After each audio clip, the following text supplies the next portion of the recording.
Hello అందరికీ welcome to my channel Maitri thoughts. అందరూ ఎలా ఉన్నారు ఫ్రెండ్స్, బాగున్నారా?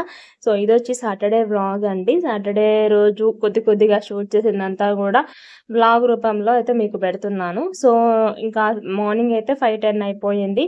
సాటర్డే రోజు వెంకటేశ్వర స్వామి ఏడిశల వ్రతం పూజా విధానం అయితే నేను చేసుకున్నాను.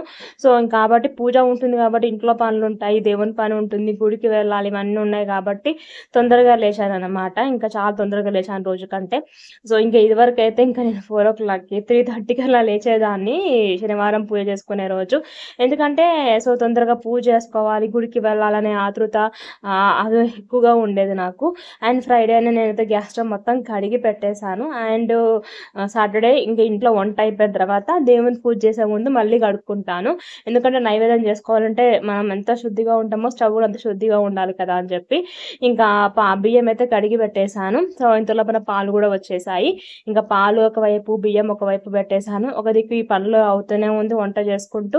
నేను ఇంకా బయట మొత్తం కడిగేశాను. జనరల్గా మేమైతే వారానికి 2 సార్లు సోమవారం అండ్ శుక్రవారం కడుక్కుంటాము.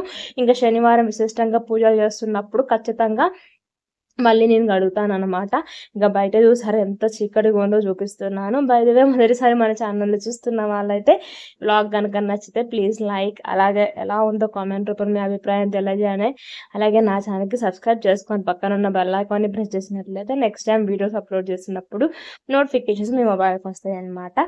సో టు బి కంటిన్యూ అయితే బ్లాగ్ అయితే నడుస్తుంది. సో అంత రోజు ఎండాకాలం కదండి, చాలా బద్ధకంగా ఉంటుంది. సో నైట్ తొందరగా నిద్ర పట్టదు, మళ్ళీ మార్నింగ్ తొందరగా లేవబుద్ధి కాదు.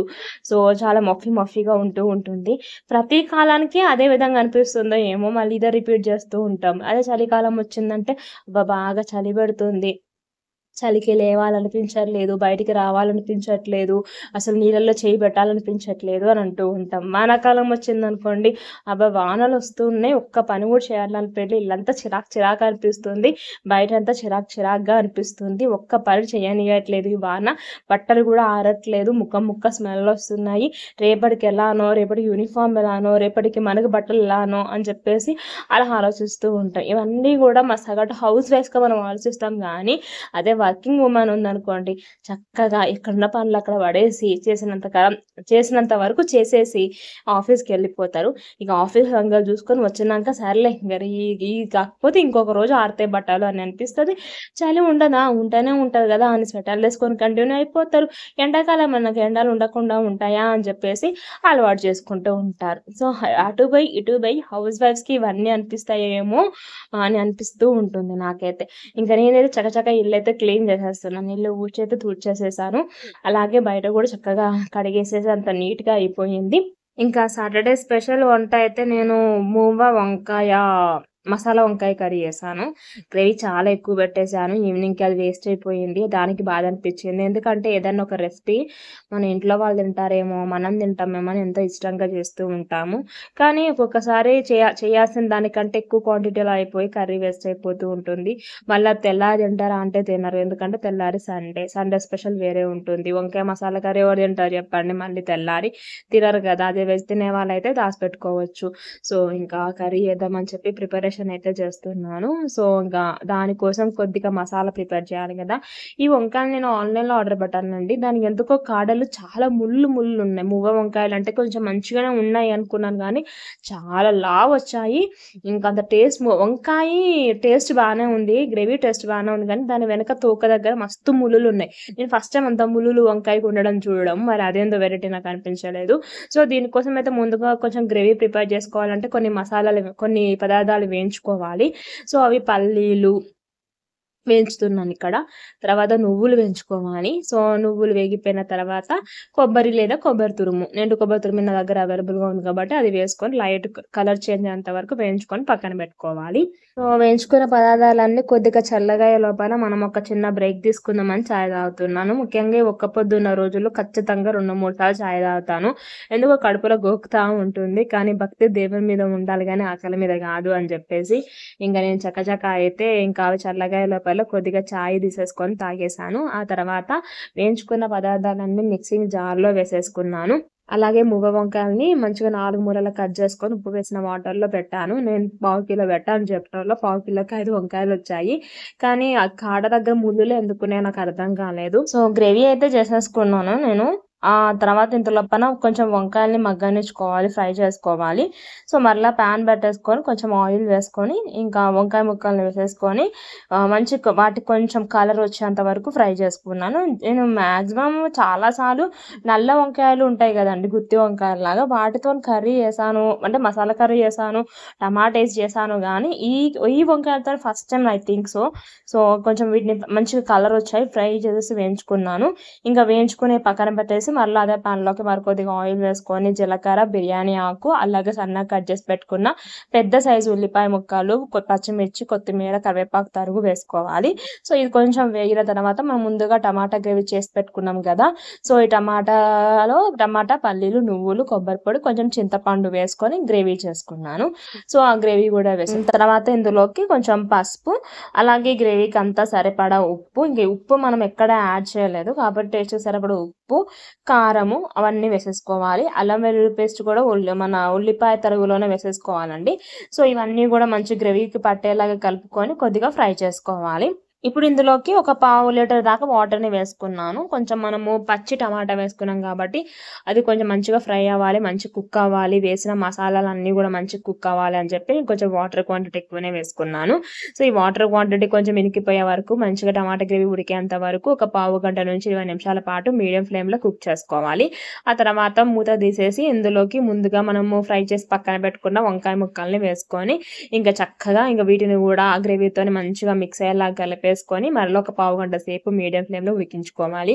నాకైతే చాలా ఓసీడీ. ఏదైనా గ్రేవీ పడ్డా, అక్కడ ఏదైనా ఆయిల్ మరక పడ్డా వెంటనే తూడ్చేసుకోవాలి. లేకపోతే వంట మీద ప్రయారిటీ కంటే కూడా ఆ స్టవ్ మీద ఎక్కువ ప్రయారిటీ అనేది నడుస్తూ ఉంటుంది. అందులోని ఇంక శనివారం నాకు పూజకు టైం అయితూ ఉంది. ఇంక ఈ వంట తొందరగా కంప్లీట్ అయిపోతే నేను ఇక్కడి నుంచి వెళ్ళిపోవాలి, ఫ్రెష్ అప్ కావాలి, దీపారాధన చేసుకోవాలి, గుడికి వెళ్ళాలని చెప్పేసి నా భక్తి దేవుని మీద అది ఉంటుంది కదా సామెత, చెప్పుల మీద ధ్యాస అని చెప్పేసి గుడికి పోతే ఎట్లుంటుందో అని చెప్పి, చెప్పులు పోతాయేమో అని చెప్పి భయపడుతూ ఉంటాం చూసా, అట్లా ఉందనమాట. నాకు వంట మీద కాన్సన్ట్రేషన్ వస్తలేదు. నేను ముందు దేవుని తర్వాత పని చేసుకోవాలి అని చెప్పేసి. ఎందుకంటే మా హస్బెండ్ ఆఫీస్‌కి, పాప స్కూల్‌కి వెళ్ళినాక నేను నిమ్మలంగా ఫ్రెష్ అప్ అయిపోయి పూజ ఆరాధన చేసుకోవాలి. వీళ్ళు ఇంట్లో ఉంటుంటే అది చేయాలి, ఇది చేయాలి అనిపిస్తూ ఉంటుంది. సో, ప్రశాంతంగా వీళ్ళు వెళ్ళి వచ్చే లోపల నేను ప్రశాంతంగా గుడికి వెళ్ళేసి వస్తాననమాట. సో, ఇంకా వంకాయ ముక్కలతో మంచిగా గ్రేవీ దగ్గరమైన తర్వాత ఇందులోకి ధనియాల పొడి, జీలకర్ర పొడి, కొద్దిగా గరం మసాలా, కసూరి మెంతి అన్ని టేస్టులు బ్యాలెన్స్ ఇవ్వడానికి ఒక టేబుల్ స్పూన్ దాకా షుగరు ఇవన్నీ వేసుకొని మంచిగా కర్రీని కలుపుకొని కొద్దిగా కొత్తిమీర వేసుకుంటే సూపర్‌గా ఉంటుంది. మీ దగ్గర ఫ్రెష్ క్రీమ్ గనుక అవైలబుల్‌గా ఉంటే ఫ్రెష్ క్రీమ్ కూడా యాడ్ చేసుకోవచ్చు. సో, కర్రీ మంచిగా బగారా రైస్, తర్వాత వైట్ రైస్, పూరి, చపాతీ, రోటీ, పరాటా దేంట్లోకైనా బానే ఉంటుంది. సో, వంట అయితే కంప్లీట్ అయిపోయింది. మీవాళ టైం కడపలు కూడా కడిగేశాను. ఇంకా నేను సాటర్‌డే పూజ చేసుకున్న కంపల్సరీగా ఒక్క కడపైన, మెయిన్ కడపైన కడుక్కొని ఇంటి ముందు ముగ్గులైతే వేసుకుంటాను. ఇంకా వంట కంప్లీట్ అయిపోయింది. ఇంక అందరూ ఎక్కడోళ్ళు అక్కడికి వెళ్ళిపోయారు. నేను కూడా చక్కగా మళ్ళీ గ్యాస్ స్టవ్ మళ్ళీ ఒక చెంబు నీళ్ళు పోసి మంచిగా కడిగేశాను. ఎందుకంటే నైవేద్యం చేసుకోవాలి కదా అని చెప్పేసి. ఇంకా వీళ్ళకి బ్రేక్‌ఫాస్ట్‌కి గోధుమ రవ్వ ఉప్మా చేశాను. అండ్ కర్రీ వచ్చేసి వంకాయ మసాలా కర్రీ. యాజ్ యూజువల్ మీకైతే ఈ రెసిపీ షేర్ చేశాను కదా! తర్వాత ఇంకా వైట్ రైస్ అవన్నీ ఉన్నాయన్నమాట. నేను అప్పటికి ఇంక 2 సార్లు చాయ్ కూడా తాగేశాను. ఇంక నేను తొందరగా ఫ్రెష్ అప్ అయిపోయి నా మార్నింగ్ రొటీన్ చేసుకుంటున్నాను. సర్టెన్ ఏజ్ వచ్చినాక ఖచ్చితంగా morning routine and evening routine ఖచ్చితంగా ఫేస్‌కి చేసుకోవాలండి. ఇంకా ఈ రోజులలో ఎవ్వరు చిన్న, పెద్ద అని ఏం లేదండి. మినిమమ్ ఫేస్‌కి పెట్టుకోవాలి. రకరకాల కెమికల్స్ అయితే నేనేం పెట్టను. నేను పెట్టేది రెగ్యులర్‌గా ఒక మాయిశ్చరైజర్, ఒక సన్ స్క్రీన్, పౌడర్, కాజల్, టిక్లీ. ఇదే నా మార్నింగ్ రొటీన్. ఆ మార్నింగ్ రొటీనే మీకు ఎప్పుడు నేను చూపిస్తూ ఉంటాను. డాట్ అండ్ కీ వాళ్ళది మాయిశ్చరైజర్, అది మంచి ఆరెంజ్ ఫ్లేవర్‌లో ఉంటుంది. ఆ తర్వాత నాకు డెర్మటాలజిస్ట్ సజెస్ట్ చేసిన సన్ స్క్రీన్, ఆ తర్వాత పౌడరు, ఒక టిక్లీ, ఆ తర్వాత కాజల్, మెబిలాన్ వాళ్ళ కాజల్. ఇది నా మార్నింగ్ రొటీన్. ఇంక ఇవి పెట్టేసుకొని నేను ఫటాఫట రెడీ అయిపోయి ఇంకా ఫ్రెష్ అప్ అయిపోయి పూజ దగ్గరికైతే వెళ్ళిపోయాను. సో, నేనైతే శ్రీ వెంకటేశ్వర స్వామి ఏడుశనగ వ్రతం పూజా విధానం టోటల్‌గా 7 వారాలు, ఒక వారం వడ్డీ కింద మొత్తం కలుపుకొని 8 వారాలు చేస్తారండి. నాది 8 వారాలు అయిపోయింది. అంతా అయిపోయింది. కానీ నేనెందుకో ఇంకో 2 వారాలు ఎక్స్‌ట్రా చేయాలి అనుకున్నాను. అంటే వడ్డీ ఆయనకిష్టం ప్రీతి కదా! నా మనసు కొంచెం అల్లాకొల్లం అనిపించినా, ప్రశాంతతగా లేకపోయినా, ఏదైనా బాధ అనిపించినా, నాకెందుకో చేసుకోవాలనిపిస్తూ ఉంటుంది పూజ. ఆ రోజు చాలా ప్రశాంతంగా అనిపిస్తూ ఉంటుంది. అందుకని చెప్పేసి ఇంకా 2 ఎక్స్‌ట్రా వారాలు చేద్దామని చెప్పేసి లాస్ట్ వీక్ అంటే 12th and 5th 2 weeks complete అయిపోయింది. ఇంకా వారాలైతే కంప్లీట్ అయిపోయాయి. మరలా నేను ఇంకా సమ్మర్ హాలిడేస్ అయిపోయినాక మళ్ళీ జూన్‌లో మళ్ళీ స్టార్ట్ చేద్దాం అనుకుంటున్నాను. స్టార్ట్ చేసినప్పుడు ఖచ్చితంగా మళ్ళీ వీడియోస్ అన్నీ అప్లోడ్ చేస్తానండి. అలాగే సాయిబాబాది వచ్చేసి 9 గురువారాల వ్రత పూజా విధానం అనేది ఉంటుంది. సో 9వ వారం అలానే బాకీ ఉండిపోయింది. యాక్చువల్లీ 9 వారాలు చేయాలి. 8 వారాలు చేశాను. 9వ వారం ఇంకా పెండింగ్ ఉండిపోయింది. అది కూడా చేయాలి. ఇవన్నీ మొక్కులున్నాయి. కొన్ని పూజలు చేయాల్సినవి. ఇంకా కంప్లీట్‌గా చేద్దామని అనుకుంటున్నా గానీ, ఎప్పటికప్పుడు పోస్ట్‌పోన్ చేసుకోవాల్సొస్తూ ఉంటుంది. శరీరం సహకరించకనో, మనసు సహకరించకనో, ఇంకేదైనా పరిస్థితుల వలనో, ప్రభావాల వలనో ఒక్కొక్కసారి చేద్దామనుకున్న పూజ టైంకి చేయలేము. ఇంకా స్వామివారు ఎప్పుడు చేయించుకోవాలని ఆయనకుంటే, మనకెప్పుడు రాసిపెట్టుంటే అప్పుడే చేస్తాము. ఇంకా శ్రీ వెంకటేశ్వర స్వామి ఏడిశన వ్రతంలో ముఖ్యంగా మనం గుర్తుంచుకోవాల్సిందేంటంటే అలంకరణ అండి. స్వామివారు అలంకార ప్రియుడు. ఆయనకి ఎంత బాగా పూలతో అలంకరిస్తే ఆయనకంత ఇష్టము. అలాగే ఆయనకి పూజా విధానంలో మన చేతులతోనే ఏదైనా నైవేద్యం చేసి పెడితే మంచిగా ఉంటుందని చెప్పి ప్రతి వారం నేను బెల్లంతో చేసిన నైవేద్యాలు రెసిపీస్ అన్నీ చేసి స్వామివారికి పెడుతూ ఉంటాను. అలాగే పిండి ప్రమిదలో తడి బియ్యం పిండి ఎలా ప్రిపేర్ చేయాలో మన ఛానల్లో శ్రీ వెంకటేశ్వర స్వామి ఏడిశరణ వ్రతంలో మొదటి వారం చాలాసార్లు షార్ట్లలో కూడా నేను చెప్పాను. నేను ఇక్కడ ఈ వీడియో కింద డిస్క్రిప్షన్‌లో లింక్ ఇస్తాను, కావాలంటే చూడండి. మొదటిసారి చేసే వాళ్ళకి చాలా డౌట్స్ వస్తూ ఉంటాయి కదా! అలాంటి వాళ్ళ కోసం ఈచ్ అండ్ ఎవ్రీథింగ్‌గా వివరిస్తూ వీడియో అయితే అప్లోడ్ చేశాను. సో నేనైతే అలంకరణ కంప్లీట్ చేసుకొని ఇంకా నైవేద్యము అలాగే పిండి ప్రమిద చేసుకుందామని చెప్పేసి అన్ని రెడీ చేసుకుంటున్నాను. మెయిన్‌గా పిండి ప్రమిదకి కావాల్సిన పదార్థాలైతే పాలు, నెయ్యి, బెల్లం తురుము, అరటిపండు, తడి బియ్యపు పిండి. సో తడి బియ్యపు పిండి అయితే మనం జనరల్‌గా మొదటి నుంచి 6 వారాలు అలాగే 8వ వారం వడ్డీ చేసే వారము 1 లేదా 2 పిండి ప్రమిదలు పెట్టుకోవచ్చండి. 7వ వారం మట్టుకే 7 పిండి ప్రమిదలు పెట్టుకోవాలి. చాలామంది నేను గుడికి వెళ్తూ ఉంటాయి కదా! శనివారము శ్రీ వెంకటేశ్వర స్వామి గుడికి వెళ్తూ ఉంటాయి కదా! గుడిలో కూడా 7 పిండి ప్రమిదలు పెట్టి దీపారాధన చేసి గోవిందనామాలు చదువుకొని వస్తూ ఉంటారు. వాళ్ళకి ఎంత ఓపిక కదండీ! ఇంట్లో చేసుకుంటారు పూజ, మళ్ళీ గుడికెళ్ళి అక్కడ చేసుకుంటారు. కానీ ఏ మాటకి ఆ మాట చెప్పాలి. సాటర్డే అయితే ఫుల్ అలసిపోయాను ఈ సాటర్డే. ఎందుకో తెలీదు. యాక్చువల్లీ మనకు మెన్సెస్ వచ్చే టైం ఉంటుంది కదా! ఆ టైం నాకు దగ్గర పడిందనమాట. సో ఆ టైం ముందు లేడీస్‌కి మూడ్ స్వింగ్స్ ఎలా ఉంటాయంటే చాలా చిరాకుగా సో లెగ్స్ క్రాంప్స్ కానీ, బ్యాక్ పెయిన్ కానీ ఇలాంటివన్నీ ఉంటూ ఉంటాయి. ఇంకా అవన్నీ నాకు ఒదిగి భయమేస్తూ ఉందనమాట. చేయగలుగుతానో, చేయలేనో అని చెప్పేసి. కానీ ఇంకా మనం చేయాలని ఆల్రెడీ వెంకటేశ్వర స్వామి ఆదేశించినాక చేయకుండా ఉంటామా చెప్పండి. ఇంకా చేసేసాను. చాలా తృప్తిగా నేనైతే దీపారాధన చేసుకున్నాను. సో పిండి ప్రమిద కూడా చాలా మందికి బీటలొస్తాయేమో, పగుళ్ళొస్తాయేమో అని చెప్పేసి కంగారుగా ఉంటుంది. సో దానికోసం కూడా నేను 2 టెక్నిక్‌లు చెప్పాను. ఒక ప్లాస్టిక్ డబ్బాలో చేసి చేయొచ్చు టిప్ అని చెప్పేసి, అలాగే గ్లాస్‌లో కూడా చేయొచ్చు అని చెప్పేసి. అవన్నీ కూడా మన ఛానల్‌లో వీడియోస్‌లో ఉన్నాయి, మీరు చూసేయండి. మొత్తానికి పిండి ప్రమిద కూడా చేసేసుకొని అందులో ఆవు నూనె, ఆవు నెయ్యి అలాగే ఒత్తులు వేసేసుకొని రెడీ చేసి పెట్టుకొని అలంకార చేసి పెట్టుకున్నాను. అలాగే నైవేద్యం కింద పరమాన్నం చేశానండి. బియ్యాన్ని కడుక్కొని ఉడకబెట్టేసి అందులో కొంచెం పాలు పోసి ఉడికించేసి బెల్లాన్ని కరిగించుకున్న వాటరు అలాగే డ్రై ఫ్రూట్స్ నెయ్యితో సహా ఏం చేసుకున్న మిక్సర్ వేసేసుకొని బాగా మిక్స్ చేసుకోవడమే. అన్నం ఇంకొంచెం ఉడకాలేమో అనిపించింది. కాస్త మెత్తగా కాలేదు. అన్నిటికీ ఆతృత తొందర ఎక్కువనే. ఇంకా చేసినవన్నీ కూడా స్వామివారి దగ్గర పెట్టేసి ఇక మంచిగా దీపారాధన చేసుకొని అలాగే పిండి ప్రమిదలో దీపారాధన చేసేసుకొని గోవిందనామాలు, లక్ష్మీ అష్టోత్తరాలు చదువుకొని కొబ్బరికాయ కొట్టుకొని పూజ అయితే ముగించేశాను. ఒకటి కింద ఇంకా 2 వారాలు ఎక్స్ట్రా చేయాలనుకున్న వారాలు అయితే నేను కంప్లీట్ చేసుకున్నాను. యాక్చువల్లీ అయితే మరలా చెప్తున్నాను, 8 వారాలండి పూజా విధానం. ఇది నా తృప్తి కోసం నేను చేసుకున్నది. అలాగే మొదటి వారం ఎలా చేయాలనేది కూడా నేను కమింగ్ సాటర్డే క్లీన్ అండ్ క్లియర్‌గా మొదటిసారి చేసే వాళ్ళ కోసం మంచిగా మళ్ళీ వివరిస్తూ వీడియో అయితే అప్లోడ్ చేస్తాను. ఇది నేను జస్ట్ సాటర్డే వ్లాగ్ మట్టుకే నేను చెప్తున్నాను అనమాట. ఇంకా దీపం కొండెక్కిన తర్వాత నేను ఖచ్చితంగా గుడికి వెళ్తాను. గుడికి వెళ్ళేటప్పుడు పిండి ప్రమిదల దీపం కొండెక్కుతుంది కదా! పిండి ప్రమిదను కూడా తీసుకెళ్ళి అందులో కొంచెం నైవేద్యం పక్కన పెట్టుకొని తినాలి అందరం ఇంట్లో వాళ్ళు. మన హస్బెండ్, పాప, మనం అందరం పిల్లలు ఎంతమంది అంతమంది తీసుకోవాలి. ఒత్తులు తొక్కుడు ప్రదేశాలు వేయొద్దు. పిండి ప్రమిద కూడా తొక్కుడు ప్రదేశాలు వేయొద్దు. ఆవుకు, పశువులకు, గోవుకి నైవేద్యంగా పెట్టొచ్చు, లేదా వాటర్లో కలిపి చెట్లకు పోయొచ్చు. కానీ నీరు ప్రారొద్దు, మనం తొక్కొద్దు అనమాట. తొక్కు ప్రదేశంలో వేయొద్దు. అది మనం గుర్తుపెట్టుకోవాలి. ఇంకా ఆ రోజు ఆంజనేయ స్వామిది ఇది ఉండే హనుమాన్ జయంతి ఉండే కదండి. గుడి చాలా రష్ ఉండే. ఇంకా నేను ఫోటో తీయడానికి కూడా వీలు కాలేదు నాకు. కొంచెంగానే తీశాను. ఇంకా దైవ దర్శనం చేసుకొని, వెంకయ్య దర్శనం చేసుకొని, ఆంజనేయ స్వామి దర్శనం చేసుకొని చక్కగా ఇంటికి వచ్చేసి లంచ్ అయితే చేసేసాను.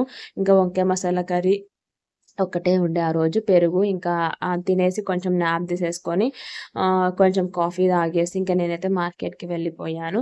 ఇంకా మార్కెట్కి వెళ్ళి కూరగాయలన్నీ తీసుకొచ్చేసాను. సో ఈసారి కూరగాయలు తక్కువనే తీసుకొచ్చాను అనమాట. ఎందుకంటే లాస్ట్ వీక్ తీసుకొచ్చిన కూరగాయలు చాలా ఉండే.